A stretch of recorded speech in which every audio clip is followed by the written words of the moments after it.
бо супориши президенти Тоҷикистон гурӯҳи кӯрии таъсис дода шудааст, ки ба таҳияи лоиҳаи қонун дар бораи авф пардохт. хабар додааст ба Азия Плюс як манбаъ аз ҳукумати ҷумҳурӣ.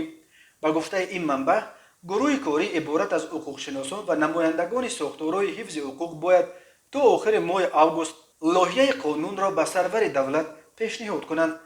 ба истилоҳ авфи тиллоӣ, ки бо ташаббуси президент ба ифтихори 30-солагии истиқлолияти давлатии Тоҷикистон сурат мегирад, зиёда аз 25 000 нафар гумонбаршудагон, судшавандагон ва маҳкумшудагонро фаро гирифта метавонад, зикр кард манбаъ. ба гуфтаи ӯ, барои қабули лоиҳаи қонуни авф охири моҳи август ё аввали моҳи сентябр вакилони палатаи поёни парлумон аз таътили тобистона бозхон мешаванд. маъмулан дар ҷумҳурӣ ба ифтихори солгарди ҷашнҳои давлатӣ авф эълон мешавад.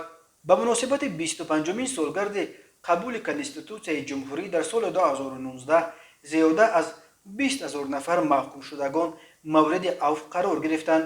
соли 2014 дар солгарди 20-солагии қабули Конститутсия қонуни авф 10 000 нафар ва соли 2011 ба ифтихори ҷашни 20-умин солгарди истиқлолияти давлатӣ 15 000 нафарро фаро гирифт. ёдовар мешавем, аввалин шуда пойгоҳи хабарии Бомдод анӯз 25 май хабар дода буд, ки моҳи август дар Тоҷикистон ба муносибати 30-солагии истиқлолияти кишвар авфи тиллоӣ эълон карда мешавад.